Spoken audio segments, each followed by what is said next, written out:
Grâce aux dons du Téléthon, les chercheurs d'Evry produisaient déjà des médicaments pour soigner les maladies rares. Avec le nouveau bâtiment qui ouvrira ses portes l'an prochain, ils vont pouvoir en faire une production industrielle. Ce qui les inquiète d'ailleurs un peu tant l'automatisation les oblige à modifier leur méthode de travail.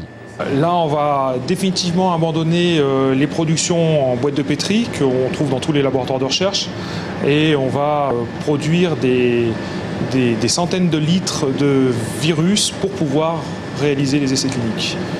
C'est pas tant les centaines de litres qui m'inquiètent, c'est plutôt être sûr de bien le faire. Jusqu'ici, les chercheurs du Génopôle ne pouvaient produire qu'une seule sorte de médicament à la fois, rien à voir avec ces nouvelles capacités. Nous ne sommes vraiment plus dans un laboratoire de recherche, on est dans un laboratoire de production, dans un centre de production. On a 4 zones de production qui sont totalement dépendantes, qui permettent donc de produire 4 traitements en parallèle. Et en termes annuels, on pourra fournir près de 20 lots de traitements différents chaque année. Et ça, ce sont des capacités qui n'existent aujourd'hui nulle part au monde.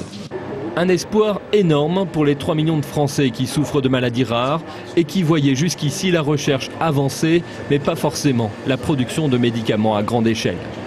Il faut savoir aussi qu'il y a plein de maladies qui attendent aux portes de ce laboratoire qui est de dimension pré-industrielle. Autant de maladies qui sont pleines d'espoir, évidemment. Autant de malades qui attendent avec impatience. Donc pour nous, c'est vraiment pas un rêve qui commence à devenir réalité.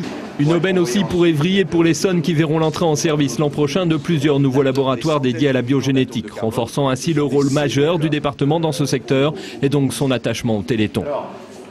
Nous le savons, les familles, les enfants ont besoin de fonds pour continuer de lutter contre la maladie. Pour résumer, à une semaine du Téléthon, toute l'élite d'Evry s'était réunie aujourd'hui pour rappeler son soutien à l'événement dont les dons font vivre au moins 210 chercheurs au sein du Généthon.